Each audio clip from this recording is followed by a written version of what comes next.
Hi, and welcome back to Mermaid Mode. Today's guest really doesn't need any introduction, but I'll give one anyway. Nathalie Lambrecht is a Swedish professional big air kitesurfer and the current King of the Air Women's Division champion. She also competes in GKA Big Air. She's a rider for Mystique, North, and just one of the most exciting people to watch on the water right now. She's also a super, super sweet person to talk to. We talk about competition, obviously, but also more than that, we talk about the mental game, journaling, and also making the home everywhere she goes. So I hope you enjoyed this conversation, and let's dive in.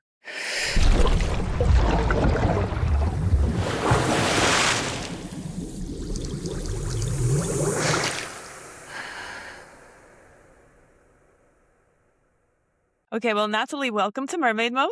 Thanks for being here. Thank you.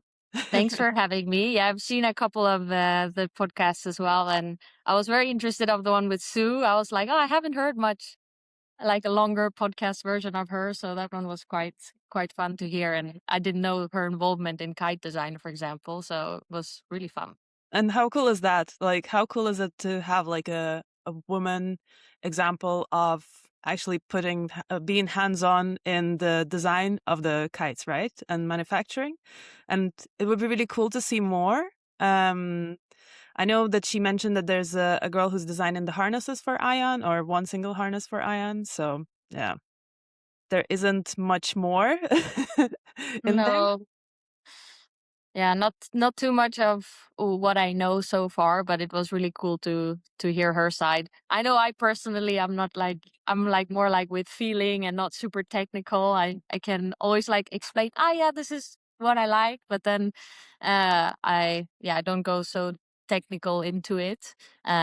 Sometimes I wish like someone could like explain or teach me more about it, because I'm more like, if someone really explains it to me, if I just read about it, I'm like, yeah, but if someone really explains me, yeah, this is how it works, this is how we would design a kite, and this is how with the pigtails, then I would be like, okay, I learned by hearing things. So that's why I was interested when she was talking about it. Also, maybe also from a different perspective. It was very interesting.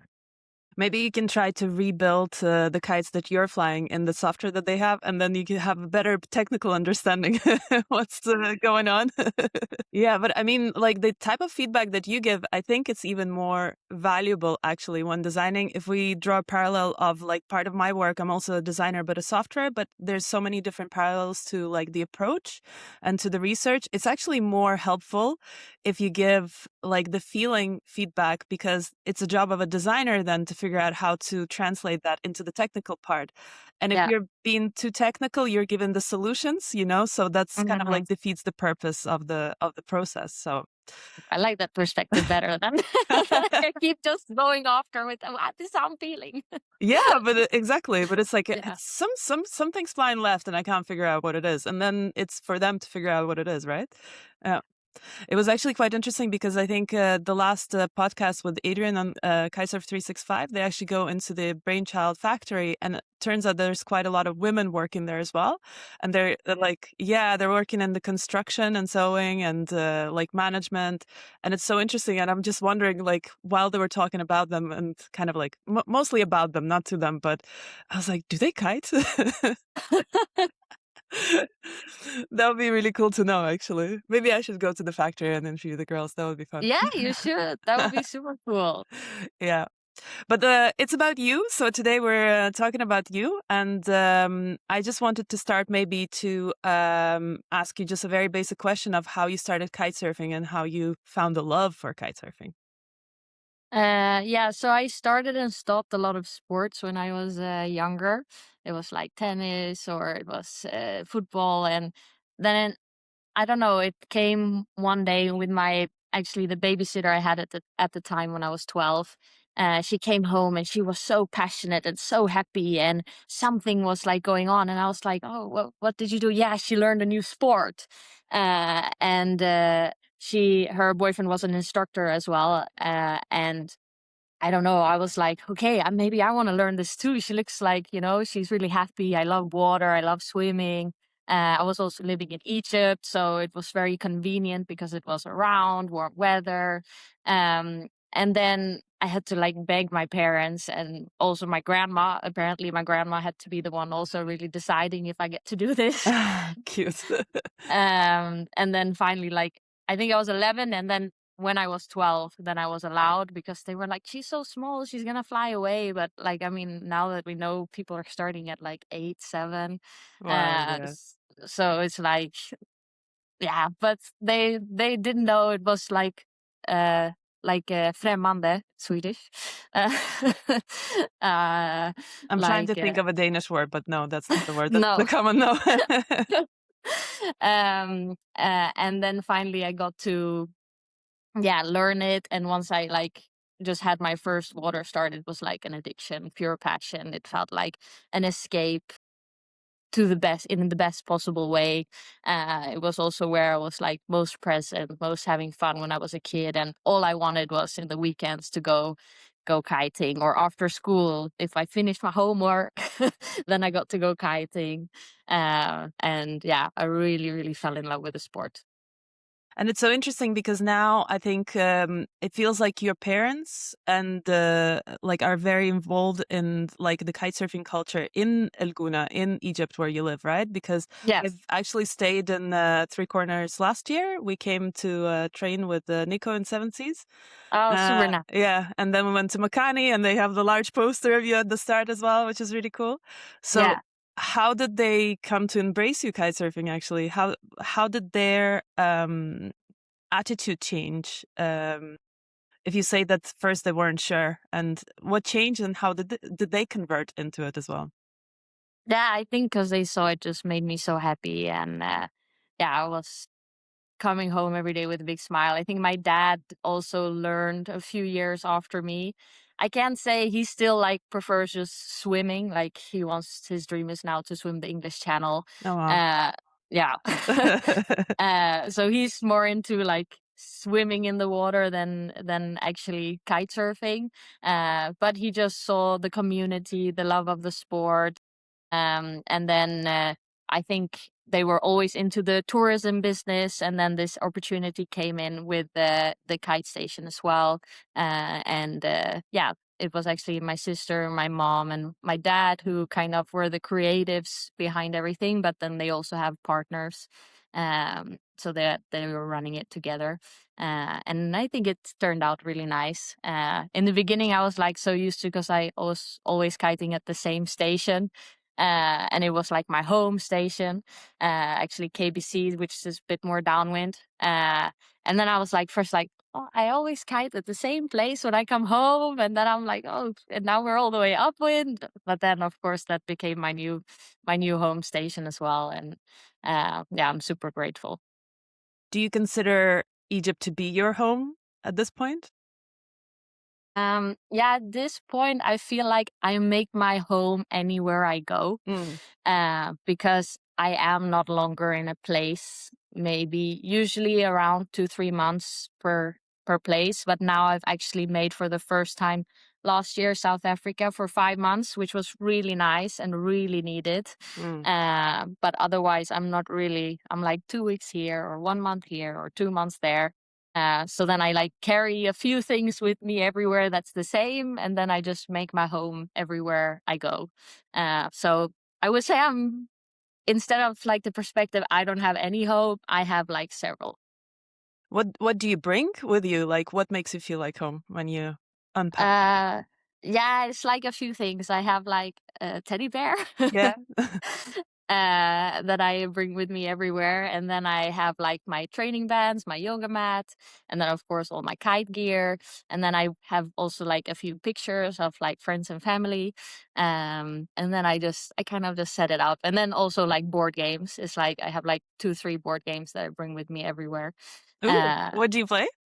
I play Bananagrams. Okay, no idea, but I'll look it up. It's kind of like Scrabble, but it can be a competition of time with someone sitting across from you, or you can play it with yourself, like kind of just like, I don't know, my morning meditation of just disappearing into something else for a little bit. So those are like kind of the different things I bring with me everywhere. Okay, I have to look into Bananagrams. It actually sounds really, really fun. Yeah, it's really nice. I think in somewhere you also said that you're like internally you're like a grandma that likes to drink tea and play board games and just have a chill evening. And it kind of like, I think it is your vibe in general that you're giving off, not the completely grandma vibe, but the fact that you're so like grounded and so chill in the way that you represent it in your socials and kind of like, the image that you create around yourself, which I really like. So you like are very down to earth, very chill, and you enjoy kind of the chill part of kite surfing as well, as it seems. Did I paint that correctly, or is that how you feel? Oh, that's very sweet. Yeah, I would say so. Like I mean, in my comfort zone, I like to go to bed early. I have a very like my routines usually. And then like it's nice that I have some people around me that can sometimes pull me out of my comfort zone and like, okay, let's go socialize with a lot of people. And I'm like, okay, let's do it. Which is also super fun and it's nice to mix things up. But if I would pick like now I'm in Gran Canaria, which is basically a place where in kiting is not like the most popular, but it's like kind of a windsurf mecca.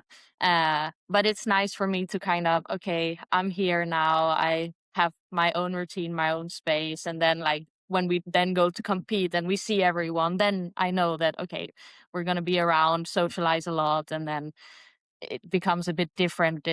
And also the routines become a bit different. But yeah, I'm very happy to just go home, go to bed early, play some board games, then do my trainings in the morning and my yoga mobility in the gym. And then like I just love the simple things of this life Mm, that makes me happy. And then of course kiting.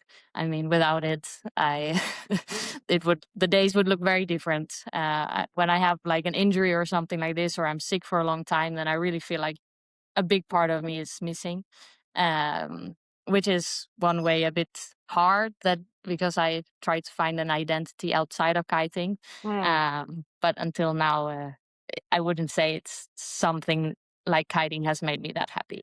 mm.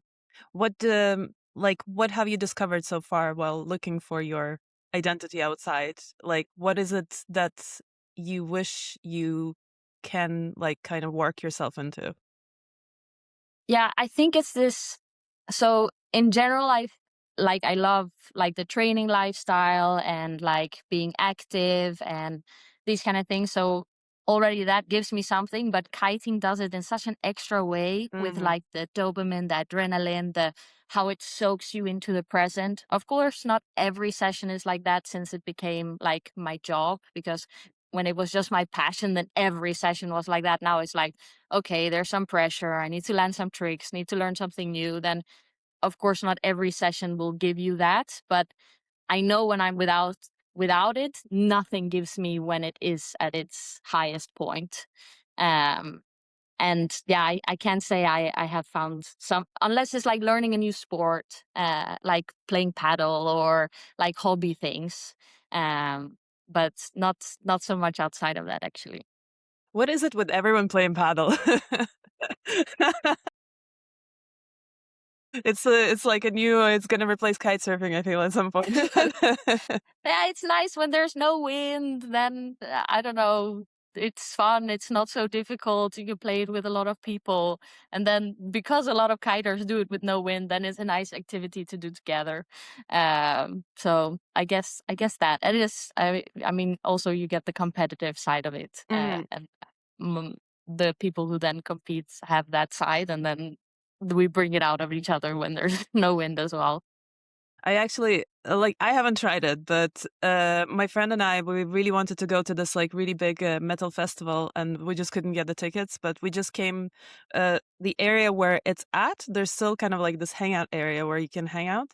So we came there and it was like, okay, can we get as close to the stage as possible to hear this band that we wanted to hear? And we came to this area, and apparently there's this open air paddle court right behind the right behind the kind of like where the stage is. You can't see the stage, but you can hear everything.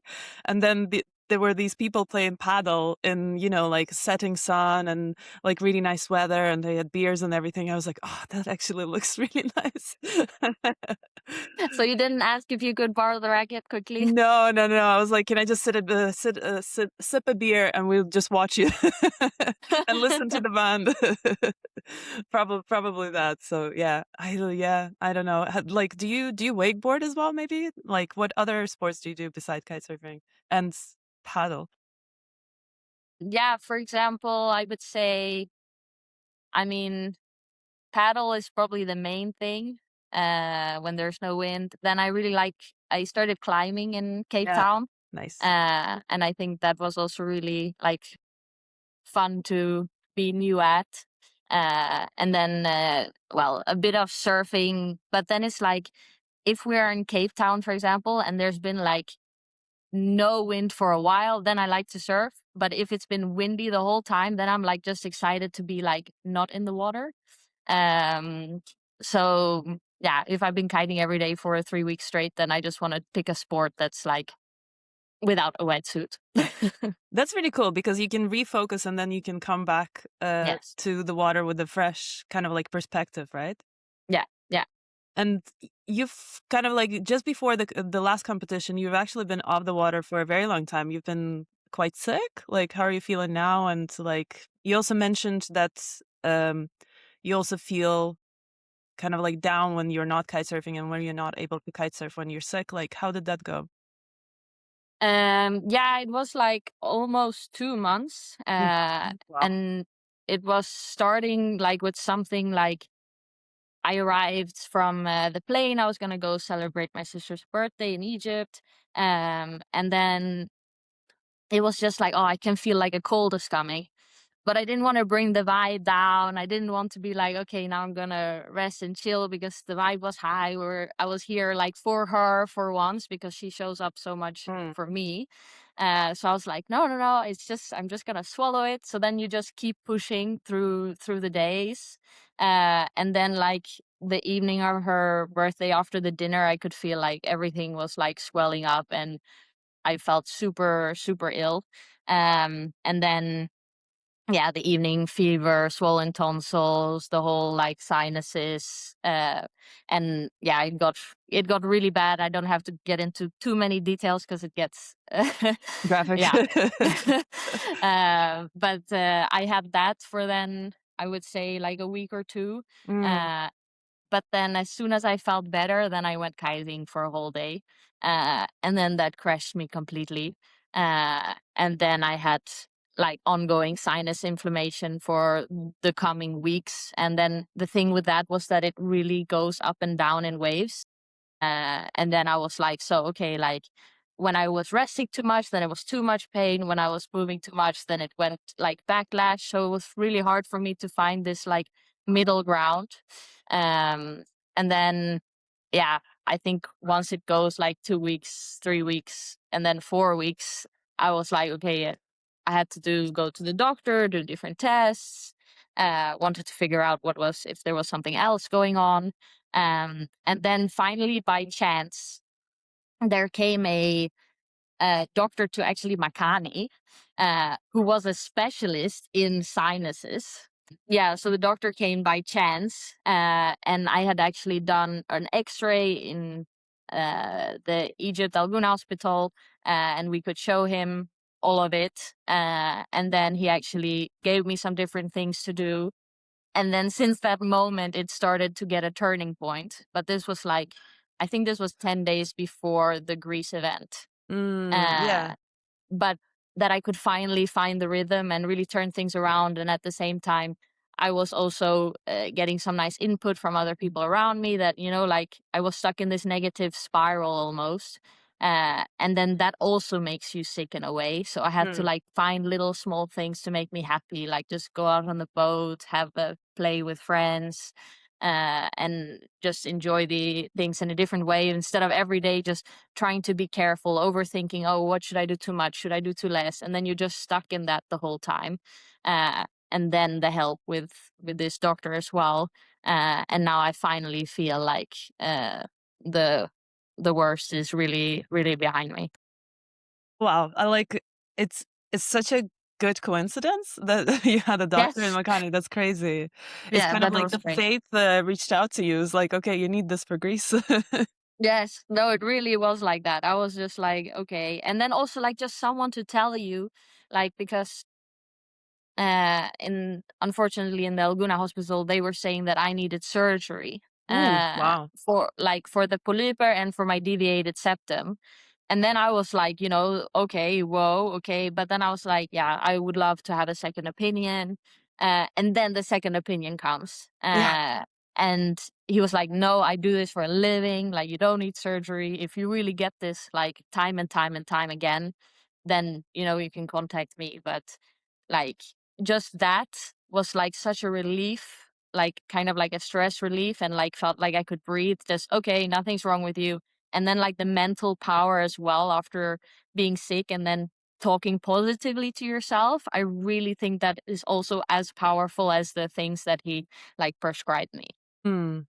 It is like it is in a bit of a manifestation, right? Like I mean, Yeah. you have to stay grounded, but also sometimes you feel like you said as well, like I would like to get a second opinion, and the universe is like, here's a doctor. Yes, like what? And you're like, I also want $1 million. It's like it's a joke we have actually. Whenever you ask for something and it provides, you should also ask for money. Okay. $1 million Just would be remember next nice. time. Yeah, exactly. When it works, the channel is open, the portal is open. Ask for whatever. But it's actually interesting because I watched this video of you and the North did where you also talk about the mental game. And then you actually do, I don't know if it was for the staging where you do a lot of notes and a lot of kind of, you're writing something down on notebooks and sheets of paper. Like, what is it? Like, what do you do? What type of journaling do you do, or what type of mind setting do you do? Yeah, so I have been now doing like diary reflections almost for a bit of over 2 years now. Mm. And it started because I met a mental coach, and uh, from that moment it was like, okay, we need to work on not only Natalie as an athlete but Natalie as a person, and then usually everything around it comes with it. And I'm always interested in, like, how can I grow, or how can I get to know myself better, or these kind of things also outside of kiting. So it's also like another passion. And then the bonus is that it also helps in the kiting. And then, yeah, usually it's like we had it that I do it before going to bed, but actually what works better for me is when I wake up. First thing to do is to write about kind of yesterday, and then ask myself the questions of, how do I feel? How was I as a person? Did I feel like I learned anything yesterday? How was I physically? Like sleep, nutrition, training. So kind of the basic things, but then also like the favorite questions I like is just, how do I feel I was as a person? Mm. Uh, and then sometimes it's different. Sometimes I just focus on one thing, or if I had one thing in training that comes, then I just write all that off. Or if it was like, okay, situation, a conflict that happened with someone, then I just write that all down. And just being more self-aware of how you are as a person, how you act, things, because you have a lot of impulsive traits, like things that just comes like this, and then how do you react after those? And I feel by writing about it, you become more aware of how you talk to yourself, how you talk to others, and these kind of things. And then I can step back. Of course, sometimes it takes me a few hours to like maybe apologize because the ego is like, "Mm." Yeah. And then I'm like, okay, yeah, okay, maybe you were right. I'm sorry. But sometimes it takes minutes now, which I think is quite cool. With being self-aware, and it's kind of a journey. Sometimes it's like up, sometimes it's down. Uh, but then, for example, before KOTA, I was doing as like a quote almost every day, of something I wanted to do that day extra well. Uh, and I had that as my background picture on my phone. And it could be as simple as, okay, I want to work on takeoffs, or it can be, I want to say this to myself on the water. And I had like one new picture every day before the event. And then the last 5 pictures before the event was my mental coach telling me, what's the point if you don't enjoy? And then I was like, it was like all this pressure, all these negative things. Also because the year before in KOTA, I got out the first round. So it was a bit hard to go into that event and be like, oh, I don't want that to happen again. But then I was like, if you keep on thinking about that, then, that's where your mind is going to be. And then I just had, in Swedish, it's called njut. And then that just means enjoy. And for me, that was just so powerful because like I'm going out, kiting is not like, it's like a sport I am doing because I love it. It's not a sport I'm doing for money. It's not a sport, like I am doing it because I really enjoy it and I love it. So then what's the point of putting all that pressure and all those things? Of course, it's still there, but the main focus was to go out there and enjoy. And I really feel like I managed to do that. And then by writing all these sounds, by being self-aware and all these things coming together. And then, of course, like, I don't know, sometimes I feel like, yeah, it was written in the stars for me that time. It's like we also mentioned before, it's like you're manifesting this to happen, right? So, but you're also programming your head to think this way. And as you said as well, like all of these like positive settings, and that's what you become. I like that you also wrote down in the sand, I will win KOTA. Yes. Yes. Yes. And again, you should have written and $1 million underneath. So next time you'll remember. Always add the extra message, Yes, exactly. But it feels like it's coming true to you. So it's great that you're keeping it up. And you said you're also working with a mental coach. That's really cool. Like to also have this person who talks back to you, or maybe tells you that you're doing the right type of manifestations, right type of coding, I guess. Because that's like mind coding. Do you use AI for this at all? Because sometimes I talk to Claude like this. So sometimes I use Claude to reflect, and then it just validates what I write to it. Yeah, I use AI for a lot, but so far not too much with that yet. I ask, oh, how does my washing machine work? Like, and then it says, you with these washing machines, you just need to close it way harder. I was like, oh, okay. So then I close it way harder, and then all of a sudden it works. So for Wow. that, I really, I think it's pretty crazy. It sounds like an Eastern European machine, by the way.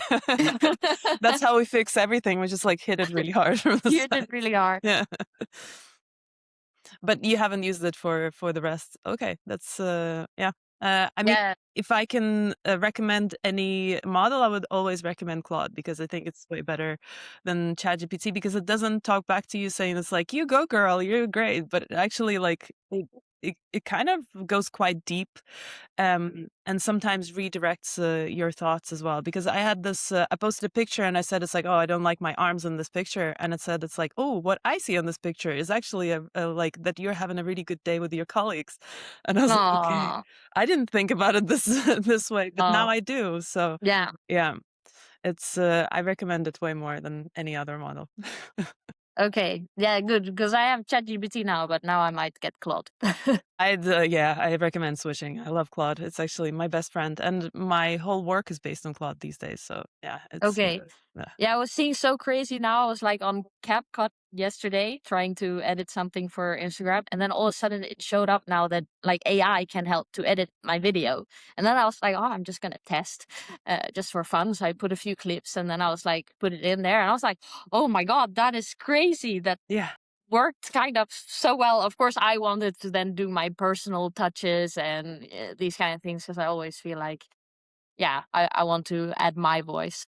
But then I was like, I was like in shock almost. But it's really cool that you tried it. I've tried it a couple of times as well with some of the videos that I have, and I found it a little bit Like, you know, on Instagram and TikTok, sometimes you get these edits of these professional athletes that are kind of like, what are they called? Like thirst traps. When they What is this? thirst trap, when it's like somebody's very sexy and they do these kind of like fast swooshes to the cool music. It's like doo doo doo doo doo doo, and it's like some sort of hot dude, I don't know, the hockey player, and it's him like turn into the camera really quickly, and it's like these quick changing images to like this drum and bass with Oh, the. it was not doing that with me. Okay, it kind of did this with the videos that I had. It was just like it made it look way cooler than it was. I think it was just like a couple of jumps that I uploaded, and I was just like, yeah, like it's like okay. Not really my vibe. Yeah, I haven't tried it with kiting yet, I but know. it Okay, was more like a vlog style thing. But yeah. I'm gonna put my trick in next time and see how what it does. Yeah, do and then post it because I think it, like with the videos that you have, I think it would probably look really, really cool because I mean, like, you know, you go high, you do megaloops and everything. Like I don't do any of that stuff. So to me, it made me look cooler than it was. And it What looked tricks very lame. are you at actually? I mean, I'm trying to get past 10 meters. I can't jump over 10 meters. And Oh, it will come. yeah. I like hopefully this summer actually. But we haven't had wind for like 3 weeks already. So yeah. What is Um, the spots around there? Like, does it get really windy? Yeah, I mean, I'm in Copenhagen, so I'm in Denmark, Okay. but I'm in Copenhagen, which is not as windy as the West Coast, where like all of the competitions and all of the biggest records are set. It's way windier there. So, but we get like every now and then we get like 40 knots here and there. Okay. So it does get to that, but actually closer to autumn. So autumn usually is the windiest season. Winter sometimes, but in winter you don't really want to crash anything because it's so cold. I can imagine. I am like cold in Cape Town. How about Sweden? Do you come kitesurfing to Sweden at all? Yeah, I studied there from the age of 14 to 19. And then it was in Stockholm. So I kited maybe sometimes, but also the studies were like it was getting to a level where like I had to study till 11, 12 in the night, and it wasn't really like I had an afternoon, and I'm like also a slow learner as well. And so if I wanted to pass, like I really had to sit with things after school, like the whole evening, afternoon. And also because I came from an English school to a Swedish school, so that I had to learn how to write and read better in Swedish. So that was also a transition. So I didn't have so much time to kite when I was going to school in Sweden. It was only like I was like counting down the days till the summer holidays. Um, and then we had the Swedish nationals, and that's when I would kite because that was like in the summertime period. And then we would go to the west coast, like in Varberg, or in the south coast, which like in Lomma. Uh, and then that was super fun. And like I just liked it because it was like, oh, to see the Swedish kite community wasn't that big at the time. I know that it's growing now. And yeah, it was just nice to kite in Sweden, but then I knew that the conditions, for example, in Egypt and Gouna is way more consistent than every day. But there was some really cool spots that I was surprised about, like a flat water spot for freestyle in Gothenburg, Mm, that I was like, oh wow, this exists here, and I was like, oh, this is so cool, and few people freestyling back at that time as well, and the level was, I would say, really really good. mm. And you were you were getting ready for the freestyle competitions at the time as well, right? Yeah, like I always did like a little bit of old school since I started. But yeah, I only started with big air in years 2022, could it be? Mm-hmm. If I'm not completely wrong. Mm. Uh I would have to like look into the calendar or look into my Instagram diary to see, yeah, this is the year. I actually wanted to ask you about your Swedish identity because I find it quite interesting. I'm born in Latvia, but to Russian parents, and Okay. I've like a split mental national identity all the time. So like you were born in Costa Rica, internet tells me Yes. actually. Yeah. And Yeah. then you grew up in Egypt, and then obviously you have one parent who's Swedish, another one Flemish, I guess. Yes. Yeah. and you always compete under the Swedish flag. And I guess it's one reason is probably because you have a Swedish passport. But how does it translate into your identity? You also have a very Swedish accent, which is connecting you to the Swedish identity as well. Do you feel like you're a Swede full-heartedly, or how does it feel in your heart? Think because it was the ages from 14 to 19 that I really feel shaped me in a sense. That I do connect a lot to the Swedish identity. But yeah, it it's funny because I don't feel also completely Swedish. Like, and I don't feel completely. I don't feel, I would say, Egyptian. Maybe I feel like Goonie, like expat, Egypt, living in Gouna, like a person not from Egypt. Yeah, And a then Goonie. That's so funny. yes. And then with the Flemish, I don't feel Flemish at all. I don't speak the language. And yeah, I have never lived there. I've gone there maybe a few weeks here and there. Like, I would say I feel, yeah, way more Goonie Egyptian than Flemish. Um, So it's just really funny. it's actually, we do call ourselves that. Yeah, yeah. Yeah. The Goonies. Yes, the Goonies. But yeah, like in in Sweden, and I like to represent like the Swedish flag because it is the flag I feel most connected to if I had to pick one. But if I could pick a real flag, it would just be like international. Like if I could really just, I would put like all my little flags in one, and that's the one I would feel most connected to. And is that the reason why you went to Sweden to study in school, just to kind of like reconnect and also to yeah, like fill yourself up with the Swedish identity, for the lack of word, I guess. Yeah, it was. I was actually struggling in school in Egypt, and then yeah, due to educational reasons and I would say more personal reasons, we did move to Sweden, and then yeah, it was nice there because I really feel like growing up as a kid and being exposed to different types of cultures really opened my mind in a completely different way. And I do feel like then going back, then I knew what I was grateful for in Egypt.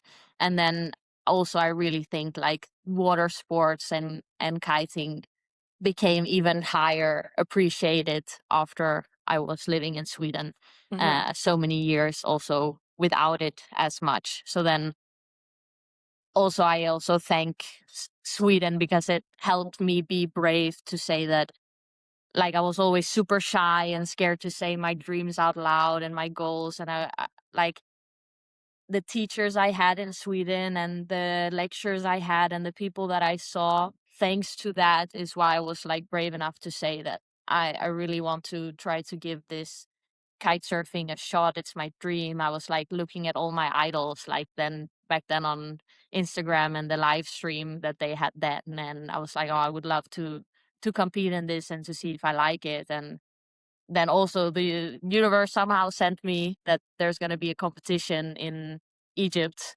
um the year I graduate. So, and it was like 3-4 months for me to kind of prepare. And I remember when I competed, I was like, yeah, this is exactly what I want to do. Oh, that's so beautiful. But also, like, it's interesting that you note on the mentality as well, because now that I think about it, the mentality like in Sweden is probably completely different to what you grew up in Egypt, right? And Yeah. in the way I can only tell because of living in Denmark as well has kind of like made me more like free thinking, but also coming from Eastern Europe, there's a lot of restraints and a lot of times you have to like keep your face, you have to like, you know, as a woman you have to do your hair, your nails, like you have to have it done all the time. You're always aware that people are judging you and you always think that people are judging you. And then coming here to Denmark, people are like, oh, nobody cares. It's like, we don't care, do whatever you want. You know, my favorite thing is to go skinny dipping in the morning because half of our neighborhood is doing that, you know, because Yeah. people Wow. don't care. And that I think was kind of like this mental change. And whenever I go back to Riga and I come back and I kind of ground and relax in Copenhagen, I realize it's like, phew, you know, I don't have to be so stressed all the time and keep up appearances and stuff. Is that similar experience that you've had when moving to Sweden for that time? Yeah, like when I moved, I would say maybe I was like too young to reflect on these kind of Mm. things. But then I think now that I'm like older and can look back, then I can really see like just certain things. And then I like ended up like also like in a good friend group, and I think all these little things like made a big difference for me. And then I mean in I feel like Gouna is like different from Egypt, let's say it like that. So Yeah, for sure. when I went to school there, it was a different way of learning. It was one way of learning. It was like you learn for the test, not for life. And then when I moved to Sweden, it was like a different approach. You went to school, you learned for life. You needed to be able to explain the context, not just the fact answers. And I really feel like just these small things, they also discovered like that I had dyslexia, and then like how to teach me the best from where I was at. Uh, all these little things just made it better that I had like a good community, the way I was learning, what I was learning, and how. Uh, I think it really helped me also grow and become the person that I am today. But then I mean, now living there, I don't know how I would really feel, because I just go Hmm. there a few weeks per year as well. So I think I think for now I like that the different cultures just made me more open minded. Yeah, for sure. That's what you say as well. Yeah, I used to, when I was 18, I moved to Ireland, and that completely changed my perspective for the first time to what I grew up like knowing basically, and thinking and judging people from that perspective. And then I moved to Ireland, and people are so open. They just come over to you and just have a chat for no reason on the street, which is great. Like, you know, in Latvia, that would never happen. People are like, excuse me. And like you can walk into any pub and you can talk to anyone, right? So like people are very open. So I learned that, and then I moved to Denmark, and even became like even more like open minded. So that's exactly what you said, right? Um, you should probably come more to Skåne, I guess, like when you're coming over to Sweden. I guess you go to Stockholm, which is like, I feel my experience with Stockholm that it's a bit pretentious, like in what it is. Like it's more pretentious than Copenhagen, I think. But if you go to Skåne, if you go to Varberg or Lomma, or like, oh, well, Lomma's not really Skåne, but like, you know, that part, I think it's even more chill and open-minded, and the kite spots are much better. So Yes.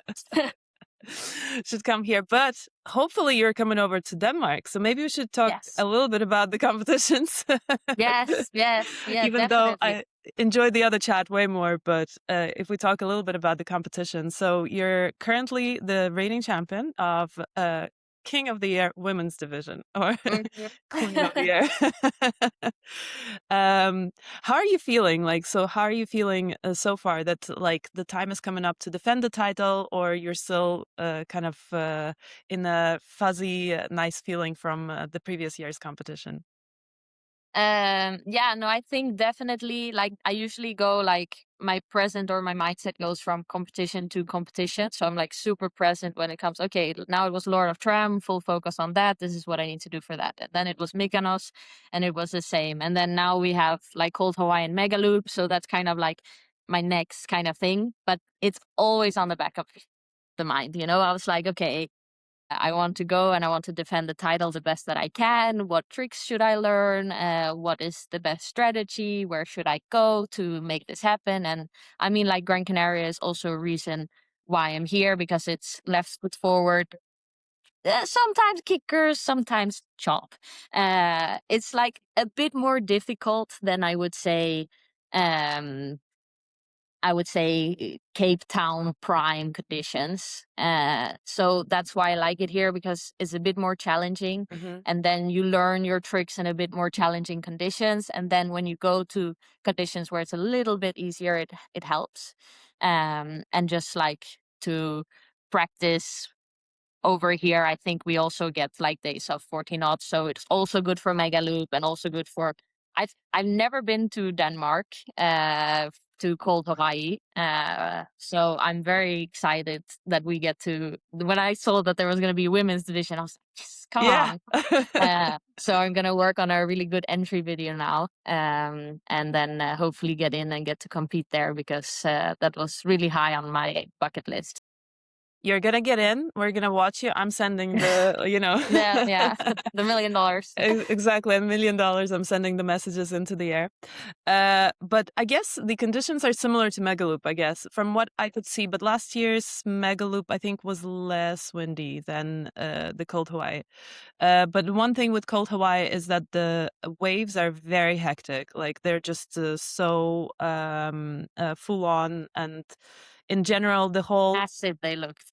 Yeah, exactly. And I think it's even colder at that point. So it's a huge challenge. I'm so looking forward to see girls actually represented in that as well. I had exactly the same reaction when I saw this. I was like, oh, it's happening. Oh my God, it's amazing. It's just a bummer it's not a qualifier anymore. That's a bit of a bummer, but I'm sure you girls are going to be in it. I'm sure you're going to be in it.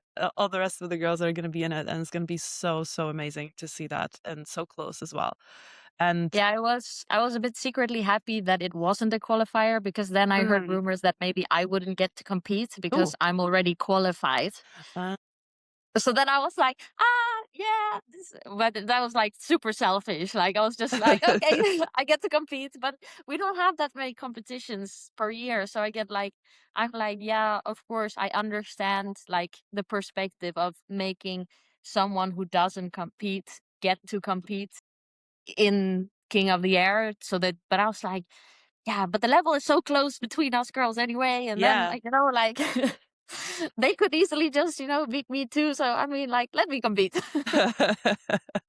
I like that. First of all, I really like that you feel the way that even though you're qualified, you still want to take part in the competition. That's really cool, because some people would say it's like, okay, I'm qualified. I'm just gonna save my energy or something, and just go to another one.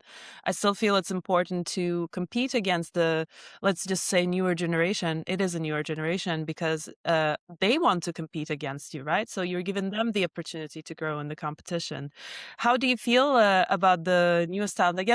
I guess the newest one is Aya. Like, there's not wasn't really that many in the Mykonos. Esther, I wouldn't say she's a newish talent. She's been competing for quite a while. But yeah, what's your thoughts?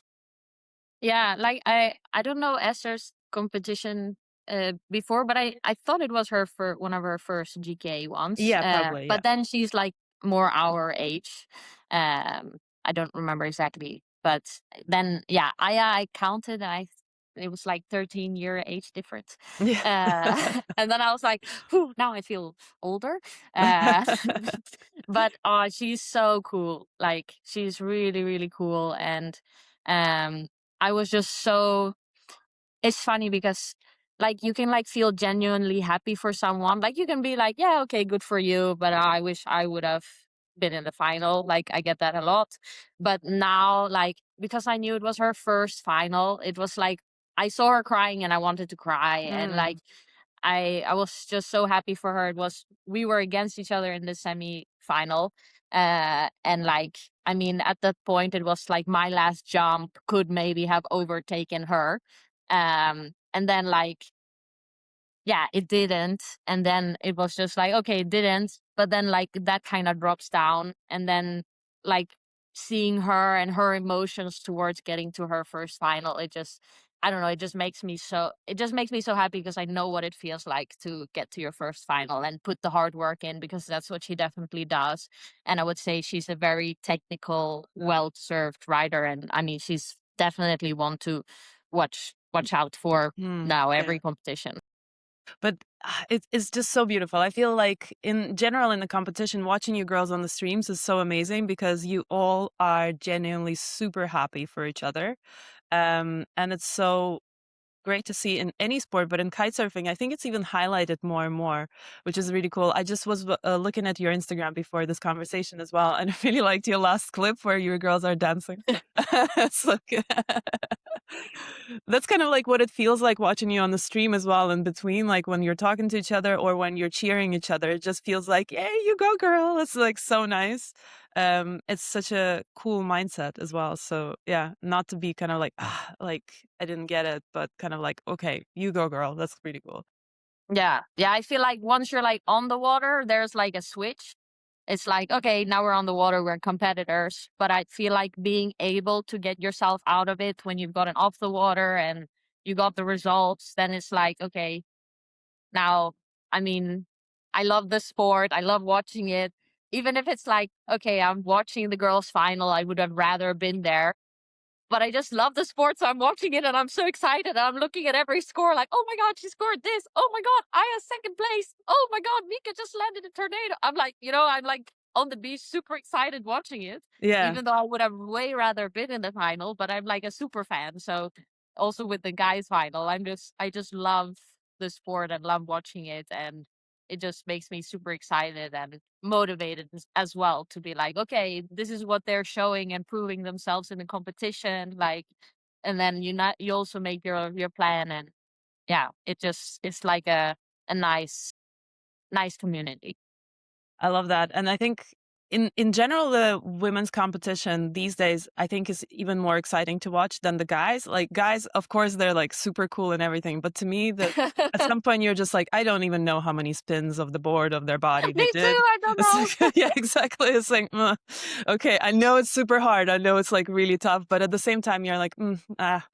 And for the girls, it's really cool because like you're really like you're anticipating to see what's next, because I think every competition somebody pulls something out of their hat basically that no one has done before, and you're like, wow, okay, that was so ballsy, that was really really cool. And yeah, to me it's even more exciting. And I don't watch any other sports. Like sometimes you can catch me watching football, which I do like, but I'm kind of just like, yeah, football, cool. But for the big air, when I watch it, I'm screaming at the TV. It's just Oh, so whenever I nice. see, I'm just like, okay, stick it, stick it, stick it, stick it. And I'm actually like very excited about it. Unfortunately, you can't watch it on the big screen anywhere in Copenhagen. They should, but the whole competition is like 8 hours long, so I don't know if anybody wants to stream the whole thing.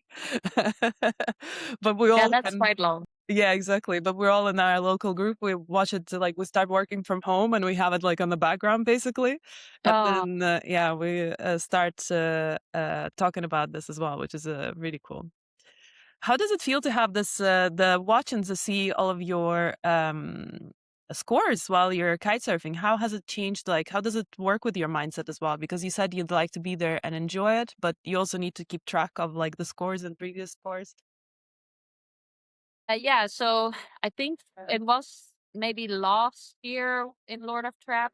I think it's come and gone a bit, but I think now it's getting like it's really cool. For example, in the spot in Mykonos, because we couldn't really go back to the caddies, Mm-hmm. and then having then the watch and kind of knowing your placement. But the thing is, for me, like I have looked at the scores and I do look at them, but most of the time I don't really like to know like my placement. I just want to know what trick I should do next. So I was actually having a walkie-talkie in the back of my wetsuit, and then they were telling me like what trick I should do. But then I Mm. also, I mean, like you have the watch there, and it also tells you your height, it tells you your position, it tells you what you need to do to get first. But like I already know kind of my game plan, and I adapted obviously if I need to just do a little bit of an easier trick. But I also just know in my head, like I competed so long, I know that, okay, these are the tricks that I get scored usually around this. If I do this high enough with good kite angle enough, I kind of know the scores. Uh, and I go more for like feeling. And I really think it's a really cool addition. And I think it can really help for really strategic riders. But I am more of like a rider who goes with like feeling and passion. And then if someone tells me like, okay, focus on this trick, that usually helps me better than like, okay, I need this number to get through. Um, but I think it's a really amazing technical addition to the sport. And I if I ever get better at being strategic, then I should use it way more. Yeah. What's your team like? Like, so you said that somebody's telling you something on the walkie-talkies. I guess some of the part that I've seen, your sister, she's more, I guess, of a cheerleader on the beach. Might be wrong, but and then you were working with Michael Schipper last year. So, do you still work with him? Is he part of your team? And like, yeah, who are the people talking into your walkie-talkies when you're on the water? Yeah, actually also my sister. Yeah. But she would say say something like, breathe, or that she loves me, or that, keep going for it, or, like something like to get me out of my head. And that's what I think she does really well. It's just like she puts me in a really nice headspace and just makes me be able to focus exactly on what I'm doing and know that I am, loved no matter what happens. And she also helps me with like nutrition and food, like during and before the event, which is really nice, because then I don't have to think about that. And like I'm a person who can get like hangry. Yeah. You and me both. So I'm like, yeah, I could be like if I miss a meal or it goes a little bit round, it's like Yeah, it yeah. does really help just someone like coming there with a banana in between heats. And I don't really know, I don't have so much appetite usually, but she just, she gives to me, makes me eat, and I usually do feel better from that. So yeah, I would say she's a really nice support to have around. And then, yeah, Michiel Schipper helped me in both Megaloop and KOTA last year. We also did some weeks in Brazil, which was really nice. He was also in France, but he was also helping with the Win Games in France. So it was like a multi job, but it's always super nice. Then from Mykonos, I wasn't fighting for a title, so didn't want to like financially really, and I was also been sick, and it was just a lot of things where I was like, okay, I'm not going to uh prioritize that for this event, just go there and do my best. And then we have Tebow.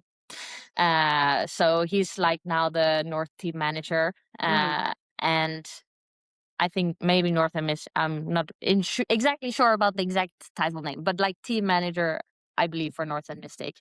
And he's amazing. Like the things he does, like to make sure, okay, do you have everything you need for event? Have a calls with us before the event, how we are feeling, like during the event, checking in, talking strategy, bringing the walkie-talkies, like to have that in a brand, or the brand making him come now to all the competitions, is insane. And I really, really love him also as a person, and I just think it's an amazing addition. We also have like Max, well, who's a younger rider, also I Yeah. think part Danish, He's part, from Denmark, yeah. yeah. He's from my local spot over here. Oh yeah, Yeah. that's so cool.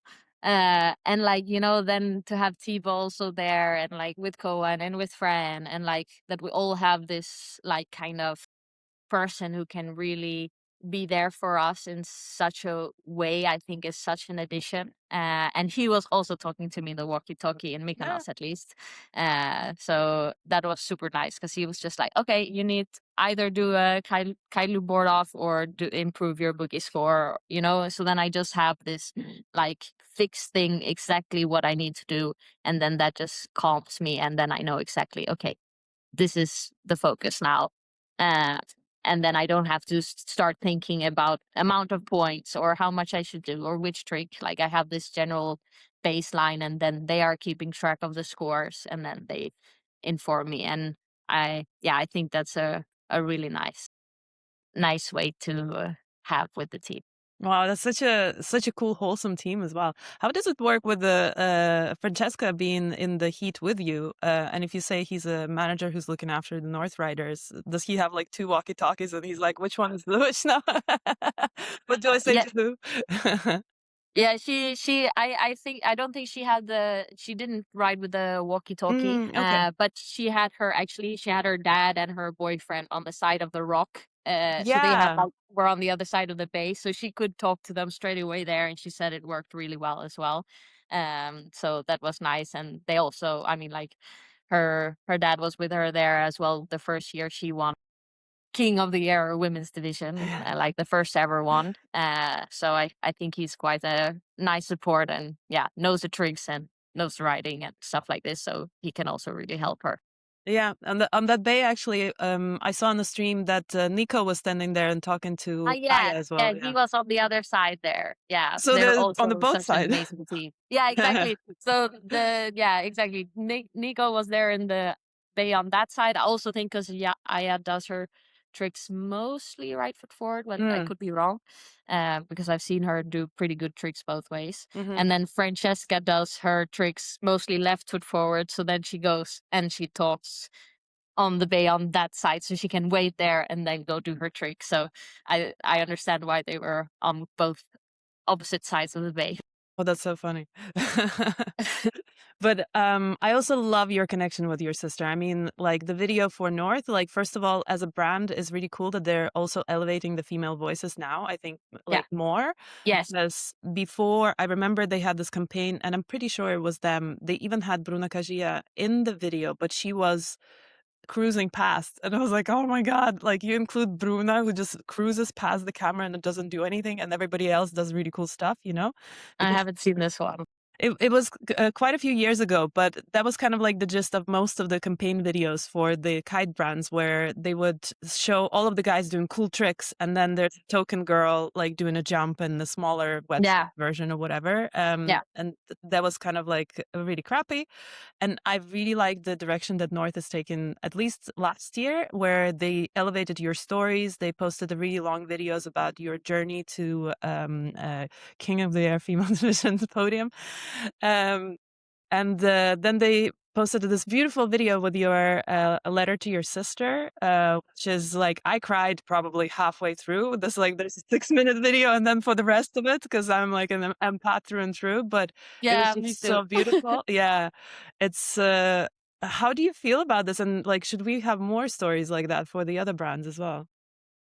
Yeah, I really also love that they want to hear our stories. And then that what is beautiful also is like everyone is your unique own character. And then they want to highlight the Exactly. unique own character in the voice that they want to be heard as. Mm. So they know like this is Natalie. And also Tebow, he was saying, yeah, this is you. And I want nothing else than it to be you and your voice and what you're proud of from your win and how you want to tell it.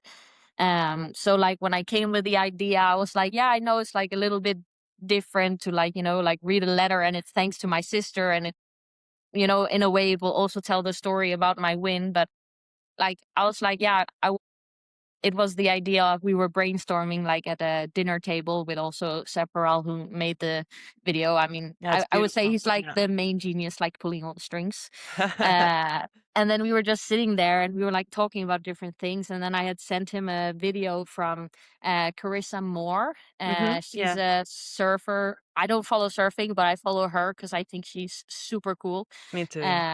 And she made a letter of thanks to surfing. Uh, and I just really liked that idea, like, okay, telling a letter, telling a story, telling something like this. But then also in a way, like for my sister have showed up for me all these years, like putting me in front of her in certain occasions and like the mental energy, the mental things that she has also gone through my journey is also insane. And I just wanted to give that back in a way. And then I think like to tell the story through that was feeling really inspiring to me. Uh, and then yeah, Seb being able to put it together and make it an actual story is insane. But it just made me so happy to put that out there. And yeah, the response was also really beautiful. And I was happy to also hear that you said you were crying because I was like, I was crying and my sister was crying, my mom was crying, but will a stranger be crying? Yeah, for Like sure. or like someone who, doesn't like, know the story, but not like fully through. But I love that it, came out in that way and can touch people. Like, and yeah, I'm super happy and grateful that North did push through with Mm. this video and let us speak our voices in the way that we want to.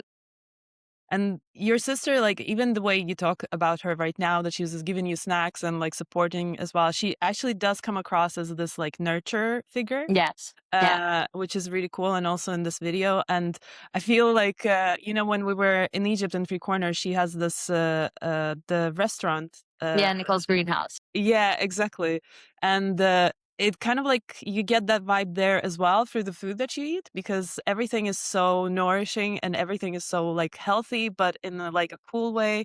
And it's just like it's the only place I wanted to eat actually when we were staying there, Oh, good because it news. was really, yeah, it just made you feel better, like after you've been there. And also decor helps a lot as well with the whole vibe altogether. And I wanted to get the same kind of like from her socials, but I don't really get a lot of her posts actually. Maybe, yeah, I should clean my algorithm. Yeah, she deactivates her account from time to time, so Okay. That checks. uh, but she's like a super creative person, so social media can sometimes take that away. Yeah. So to create concepts or to do different things, then she goes. I think she was off social media almost a year at some Mm. point, and it does help her like creative process and another brain and presence. And I mean, social media is an interesting thing for me as well. It's cool. You can find inspiration from different corners of the world and maybe see things that maybe you wouldn't have. But at the same time, it's like, come on, live out. Like when I live outside of this little app, I feel so much better. Mm. And which is maybe sometimes I can like feel guilty that I'm like contributing to content to make people stay on the app. I'm like, but it's also your job, and Yeah. like it has beautiful sides to it as well. But I'm like always like, okay, yes, do content, do social media, and then yes, it's my job. And then the other side is like, don't want to go live life. Do you feel pressure of like creating any type of content? It's actually interesting that you said that you were in doubt of like making the video that you really like the concept of, and being afraid that it's different. But that's kind of like slacking, right? Like if everyone makes the same content, it just becomes boring. So do you feel like you have a bit of a pressure of like creating something all the time for social media, or do you enjoy like cutting the videos in AI, CapCut? Hasn't happened yet, but maybe it will happen now. Yeah, no, it goes in waves for me a bit. Like if I come up with something creative that I'm excited about and that I like doing it. And then I feel excited of posting it. And then of course if it doesn't do well, there's this little like, okay, but I liked it and that was the most important. Uh but it is like it is a bit of pressure, and then it does go like, okay, this is what goes well in this Instagram world, but I'm like, I don't necessarily like it, so why should I go do it just because it does well? um yeah, I think it has different sides and different pressures, and uh just that it can be like a little bit addicting, like that because I had like a period of like looking up the off campus cast. Oh my God. I can't, And we can extend this podcast to like hours. and then it was all that was coming, and then I was like, shit, now I've been stuck here like a little bit too long, and I was like, so annoying, Instagram, stop showing me this, or like. And usually I'm like, it just shows me like cute animals because that's usually what I get stuck on. But this was the first time I was like, oh, actually I'm quite curious about them. uh and then that's all that it was showing me, and it was so funny and different jokes, and still like feel like I'm watching the series without still watching the series. And then I was like, oh, what are you doing? And then I was like, close my phone. I mean, that's what's in my phone. It's like I have a message with my friend, and she just keeps on sending me off-campus reels because she didn't want to watch it, and I was like, okay, there's this kind of teenage shows, but all of the millennial women are watching it. It's like it's so weird. Like you have to watch it. It's like you have to get on the train of it. And then now all she does is send me the reels from off campus. And my manager actually as well. She's like, I have to confess something to you. I watched this show. I was like, it's off campus, isn't it? It's like, Isn't it? I actually sent a message the other day to Adrian and I said, maybe someone should write something about kite surfing, like let's glorify kite surfers. But then also like, how can we glorify female kite surfers? Because I think that type of books would have completely different meaning and it doesn't really work. Yeah. So, yeah, I think it's already happening with the, I don't want to disregard the girls who enjoy their time on the water, but it's kind of like happening with the girls posting a lot of bikini content. In a way, it's already glorified anyway. So look, what other concept can we come up that's kind of off-campus virality, but for kite surfing, Yeah. Like I was thinking, yeah, like on tour, and then you follow the competition and you follow like both sides. Well, I was thinking I like more this, like if there would be something about kite surfing, I would want like more like a documentary, like Drive to Survive type of vibe, Mm. rather than like, even though I am super addicted to the off campus side of it, but then as me as a competitor of how I would want the sport to be represented, then yeah, I would love it maybe that way. But I think I kind of came up with the basically because it has to have like a hot male figure, but then you get like also he's in love with like a super cool like a female figure, and the reason why he falls in love with her is because she wins the tournaments and stuff like that. It's like, and because her kite loops are the biggest ones, so it's like make them both like super super powerful couple. It's like that's the off campus version. Off water. off the water. But maybe you should watch. There's a movie. It's called Send It. I also was talking about this. It's Is it what kind of movie? so It sounds like kite surfing because it is kite surfing. Yeah. Oh no, really? Yeah. It's called Send It. It was produced, I think, either during Corona or just after Corona or something like that. And it's an American movie. It's one of those kind of like, it's an American movie. It's about American kite surfing. And they have these Triple S series competition, freestyle. Oh, maybe I have heard. Oh, yeah, maybe. I don't think I ever watched it, but I heard of it. You should watch it. It's Or I hilarious. saw like, yeah, when they were like kind of filming around Hood, right? Yeah, Hood River. Yeah. I think so. And there's like there's a vicious French competitor, and he wants to win, and he's like, and then this guy, he's like really really good at wakeboarding, but he's just kind of living his life, whatever. And his wakeboarding club pitches in to get him a ticket into Triple S because you can buy a ticket into competition. I don't know. And they pitch in and they're just like, we know you like kiteboard, you like wakeboarding, but you like kiteboarding better. It's like, Oh my God. it's so good. It's really good. I'll send you the link to the trailer. It's actually hilarious. It's like, it's so bad. It's really good. But Oh, it's so, yeah, okay. I was like, oh, it sounds like, these movies that you cringe and you get goosebumps up to your you will. But it's they had I think they have Sensi Graves and then they have Colleen Carroll in it. So they have nice. a couple of female writers in it, which is really cool. So yeah, and then a few male writers, but I can't remember who it is actually who's kiting. But yeah, it's cool to see kiting in a movie like this. But it's short, like it is a B movie, but still kind of. And Denise Richards, who plays basically Stifler's mom version. She's an older lady who's interested in this young writer. Whoa. So in a way, it is our off campus. All right, so we already got it. Yeah, exactly. It's really hard to find. So I'm trying to find it actually to show to some of my friends who are not aware, but it's really hard to find. To where to watch it, or yeah. So apparently you have to look for it on the internet somewhere. And that's the consensus basically. okay. But Adrian said that he has a physical copy, so No, so Adrian's watched it. They talked about it on the podcast as well at some point. Yeah. Okay. Maybe he can bring it to Cold Hawaii if he's coming, or Megaloop, so everyone can watch it. But yeah, that was fantastic, Nathalie. Thank you so much. I hope you're gonna have like a really good training session today. Is it windy? It feels windy. It looks windy on your hair, at least. It is windy. Yeah, I'm waiting for the tide to get good and then go for a session. It looks like not for like big air, but some nice old school, which I also really enjoy. Yeah, and I liked watching the videos of you on Instagram as well, but because that's what you post as well, some like free ride as well.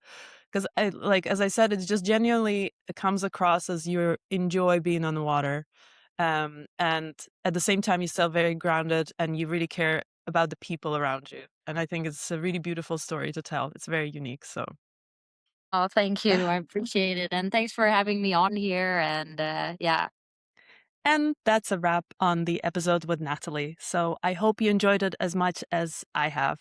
I think I say it at the end of every episode, but so far this has been my favorite conversation.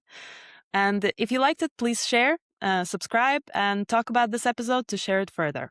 Follow Nathalie on her socials, but also during the competition, cheer her on and manifest her win on the next Megaloop in Cold Hawaii and the King of the Air women's division as well. And let me know who you would like to hear from next. See yous!